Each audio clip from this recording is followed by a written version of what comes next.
आमदार कैलास गोरंट्याल डबल ढोलकी वाजवण्याचा प्रयत्न करत आहेत। ओबीसी नेते नवनाथ वाघमारे यांचा आरोप। ओबीसी समाजाच्या आमदाराला एक वेळेस समज देणार आहोत, अन्यथा घरचा रस्ता दाखवणार। ओबीसी नेते नवनाथ वाघमारे यांचा आमदार कैलास गोरंट्याल यांना इशारा। आमची यादी तयार आहे। मराठवाड्यात 25 ते 30 आमदार पाडणार, घरचा रस्ता दाखवणार आहोत। ओबीसी समाजाच्या आमदारांनी मनोज जरांगे पाटीलला भेटण्याचं काम केलं। मला हॉस्पिटलमध्ये येऊन भेटायचं, मनोज जरांगे पाटलाला हॉस्पिटलमध्ये जाऊन भेटायचं। ओबीसीच्या आमदाराला एक वेळेस समज देणार आहोत।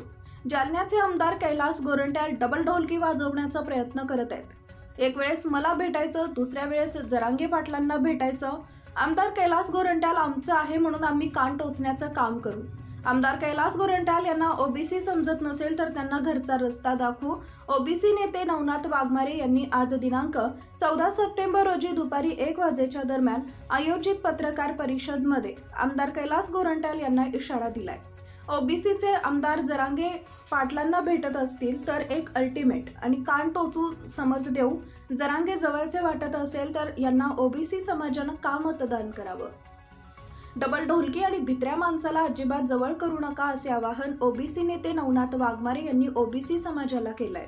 या ठिकाणी ज्यांना पाडणार आहे आजपर्यंत आमची यादी ठरलेली आहे। आम्ही 25 ते 30 आमदार फक्त एकट्या मराठवाड्यात आम्ही 25 ते 30 आमदारांना घराचा रस्ता दाखवणार आहोत। ज्यांनी आमच्या आरक्षणाला विरोध केला, ज्यांनी जरांगेंना ओबीसीतून आरक्षण मिळण्यास सपोर्ट केला, अशा सर्वच आमदारांना आम्ही घरी पाठवणार आहोत। आणि तिथं 30 पैकी 30 आमदार जर पडले तर तिथं आमचे ओबीसीचे 30 आमदार होतील आणि ते सभागृहात जाऊन आमच्या ओबीसीचा आवाज उंचावण्याचं काम करतील। त्यासाठी आम्ही काम करणार आहोत। त्यामध्ये ते आमदार मराठ्याचे असणार आहे की ओबीसीचे सुद्धा आहेत? ज्यामध्ये काही ओबीसीच्या आमदारांनी सुद्धा जरांगेला भेटण्याचं काम केलं, सपोर्ट करण्याचं काम केलं। मला हॉस्पिटलमध्ये भेटायचं, जरांगेला हॉस्पिटलमध्ये जाऊन भेटायचं, अशा आमच्या काही ओबीसीच्या आमदाराला आम्ही एक वेळेस समज देणार आहोत। ज्यामध्ये आपले जालन्याचे आमदार कैलास गोरंट्याल सुद्धा आहेत।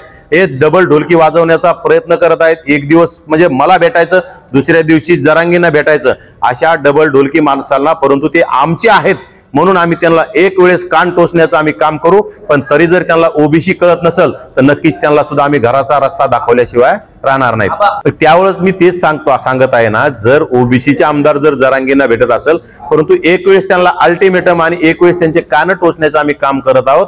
जर ते ऐकत नसतील, जर त्यांना जरांगे जवळची वाटत असेल तर ओबीसी समाजाने यांना का मतदान करावं आम्ही आमच्या ओबीसी बांधवांना सांगणार। अशा डबल ढोलकी आणि भित्र्या माणसाला अजिबात जवळ करू नका, परंतु आम्ही त्यांना एक वेळेस सांगणार आहोत। त्यानंतर त्यांनी रिझल्ट नाही दिला तर नक्की त्यांच्याकडे आम्ही त्यांच्या पाठीशी लागणार आहोत। हैदराबादचं गॅजेट लागण्यास